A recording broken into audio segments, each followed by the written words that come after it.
สคอสกับสิ่งท้าทายในการส่งเสริมภาคธุรกิจเข้าเป็นสมาชิกกองทุนประกันสังคมแห่งชาติสภาการค้าและอุตสาหกรรมแห่งชาติลาวหรือสคอสกับการเป็นขัวต่อให้กับผู้ใช้แรงงานและผู้ประกอบการเพื่อซุกยิ้วเขาเจ้าเข้าเป็นสมาชิกกองทุนประกันสังคมแห่งชาตินี่คือแนวใดสิ่งท้าทายในการจัดตั้งปฏิบัติมีอย่างแดในซุมปีผ่านมานี่มันหลายที่สุดเลย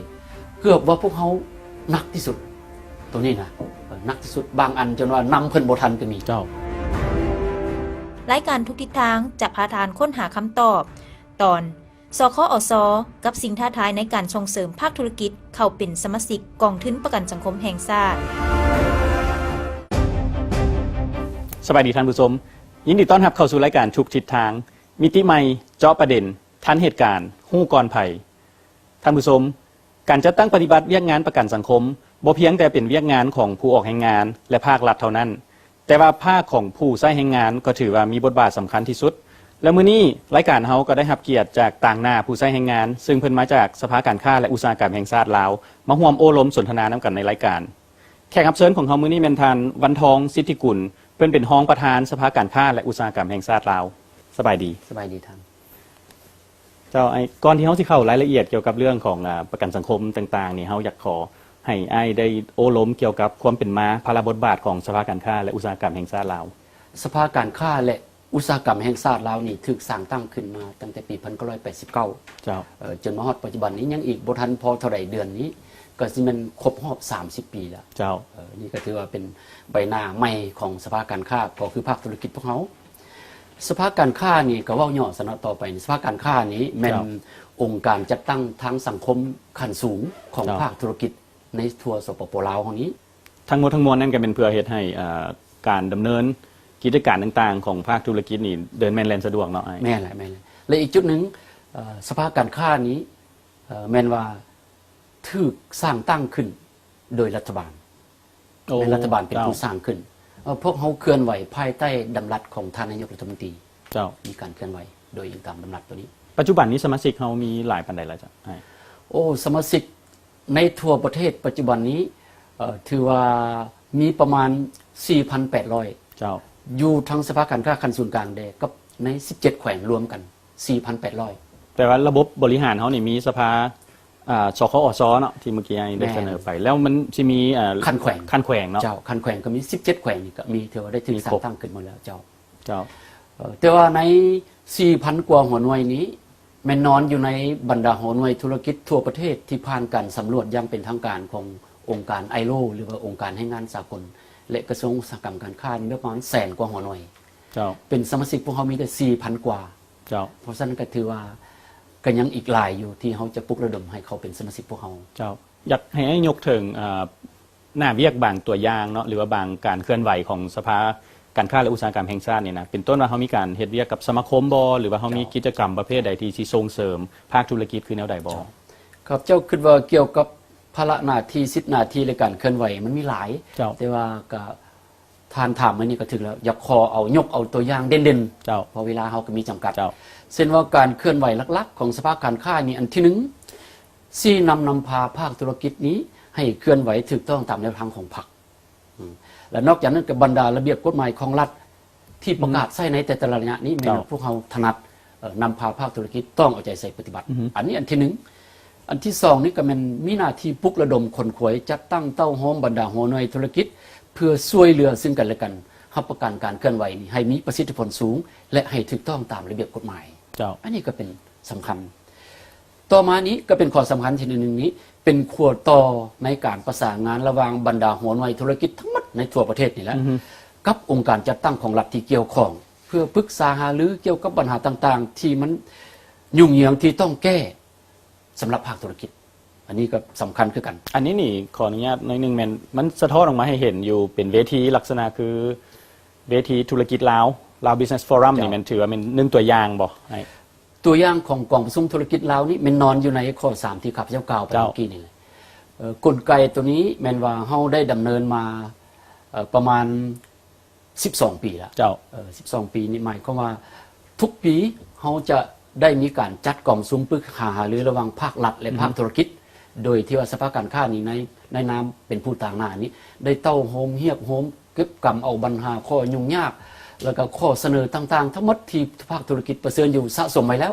แล้วก็นำมากะเกี่ยมแล้วก็เสนอต่อรัฐบาลเพื่อว่าให้ได้มีการเข้ามานั่งหน้าต่อหน้าปรึกษาหรือซึ่งกันและกันแล้วเบื้องภาครัฐนี้เพิ่นก็ยินดีเพิ่นก็ยินดีไปแล้วเพราะว่าให้กันกองกันกองบ่แม่นว่าบางกรณีก็อยากเป็นการใส่ให้ป้ายสีในต่างๆมันถือว่าเขาจะตัดออกตัวนี้เขาจะกันกองเอาประเด็นที่มีความเป็นจริงมีหลักฐานคักแน่ว่าระเบียบตัวใดนิติกรรมตัวใดที่มันบ่สอดคล้องที่มันยังขัดมันยุ่งเหยิงเขาดึงออกมาหมดกำหนดเป็นรายละเอียดและสร้างเป็นบทผ่านให้กระทรวงอุตสาหกรรมและการค้าเป็นผู้เต้าโหมตรงนี้แล้วก็เสนอถึงสำนักงานนายกรัฐมนตรีแล้วก็ในขั้นตอนปฏิบัติตัวจริงนี้แม่นว่ากองประชุมนี้ต่ำสุดแม่นรองนายกรัฐมนตรีเป็นประธานสูงสุดก็เป็นท่านนายกเป็นประธาน และนอกจากนั้นก็มีบรรดากลุ่มกองต่างๆกระทรวงต่างๆที่เกี่ยวข้องเกี่ยวกับประเด็นที่ว่าภาคธุรกิจเสนอมานั้นไปนั่งพบกันแล้วก็แลกเปลี่ยนว่าโอ้มันเป็นอย่างนี้จะแก้แบบนี้แล้วจะเสนอสภาแห่งชาติในขั้นต่อไปหรือว่าจะเฮ็ดแบบใดจักเดือนจักปีเพิ่นก็มีคำตอบอันนี้ก็คือกลไกปรึกษาหารือแล้วก็การเป็นขั้วต่อระหว่างภาคธุรกิจไปหาภาครัฐแม่นถือว่าเป็นอันที่เห็นเป็นรูปธรรมที่สุดเนาะเพื่อตัวนี้ก็เป็นเรื่องดีได้แม่นผ่านมานี่เขาก็ถอดถอนบทเรียนได้บางครั้งนี้ทางนอกนี่เข้าใจว่าโอ้ภาคธุรกิจนี่เขาคือว่ามีแต่ปัญหาหลายแท้คืออยาก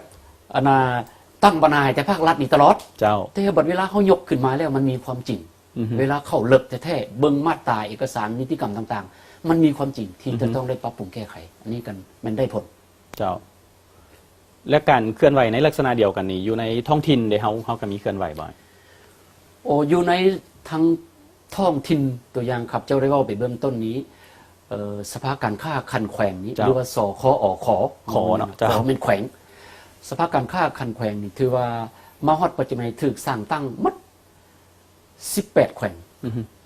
แขวงสุดท้ายเป็นแขวงไซสมบูรณ์เป็นแขวงนอกใหม่ที่สร้างตั้งสภาการค้าได้2ปีกว่าซึ่งว่าภาระบทบาท10หน้าที่นี้แม่นว่าคือกันหมดอิงตามดำรัสนยฉบับเดียวนี้ต่างแต่ว่าที่ตั้งอยู่ศูนย์กลางกับอยู่ต่างแขวงซื่อๆอันนี้มันต่างกันแล้วหัวข้อเวียกงานที่จะไปเคลื่อนไหวนั้นก็เป็นอันเดียวกันต่างแต่ว่าที่ตั้งบ่มีแตกต่าง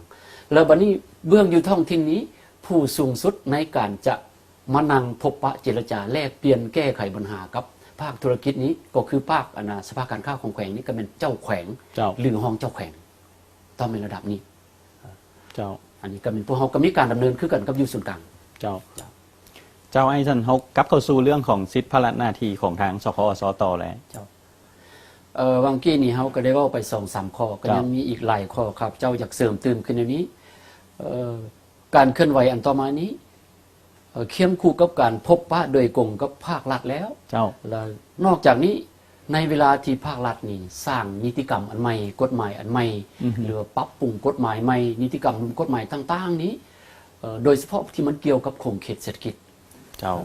ทุกกฎหมายหรือนิติกรรมที่เกี่ยวข้องกับเศรษฐกิจนี่แม่นว่าทางภาครัฐได้เชิญสภาการค้าเข้าไปค้นคว้าในค่อนข้างละเอียดพอสมควร2-3 ครั้งก็มีอยู่ในทุกๆกฎหมายเกือบทุกๆนิติกรรมเพื่อว่าให้สภาการค้าในน้ำตาหน้าภาคธุรกิจนี้ได้มี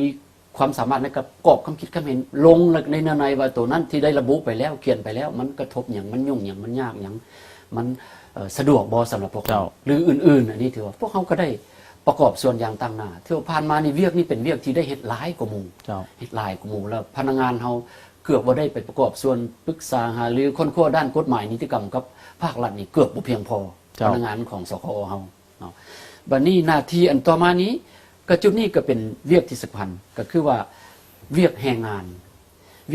นี่ก็เป็นการสร้างสายพัวพันแรงงานที่ดีระหว่างผู้ใช้แรงงานก็คือผู้ประกอบการนี้และผู้ออกแรงงานก็คือชนชั้นกรรมกรตัวนี้สภาการค้าก็ได้เป็นคนกลางเต่าโฮม2ภาคส่วนนี้ให้เข้าใจกันถ้า2ภาคส่วนนี้เฮ็ดเวียกนำกันบ่ได้แล้วมันบ่สงบได้อยู่ในผู้ประกอบการเจ้าแม่นนอกจากนี้ก็ถือว่าเข้าร่วมเจรจาต่อรองเกี่ยวกับปัญหาด้านการค้าการลงทุนปัญหาแรงงานบรรดาค่าแรงงานต่ำสุดที่จัดขึ้นอยู่ภายในและต่างประเทศอันนี้ก็เพื่อปกป้องธุรกิจ ธุรกิจของลาวเฮา เจ้า พิเศษในนี้เป็นค่าแรงงานต่ำสุดซึ่งว่าหากก็ได้มีการประกาศไปวางแล้วนี้มีทั้งสภาการค้าในนามตัวแทนของผู้ประกอบการนี้ก็ได้เข้าร่วมค้นคว้าปัญหาดังกล่าวนี้เกือบ1 ปีกว่าจึงจะสามารถรัฐบาลได้ประกาศใช้และนอกจากนี้อีกสำคัญข้อสำคัญอันหนึ่งก็คือว่าสภาการค้านี้ได้มอบหมายจากรัฐบาลนี้เวลาเพิ่นไปเคลื่อนไหวอยู่ต่างประเทศเพราะรัฐเฮามีการเชื่อมโยงกับสากลหลายไปต่างประเทศเกือบว่า95ส่วนห้อยแม้ว่าได้เชิญภาคธุรกิจไปร่วมในซุมปีผ่านมานี่มันหลายที่สุดเลยเกือบว่าพวกเฮาหนักที่สุดตัวนี้นะหนักที่สุดบางอันจนว่านำเพิ่นบ่ทันก็มี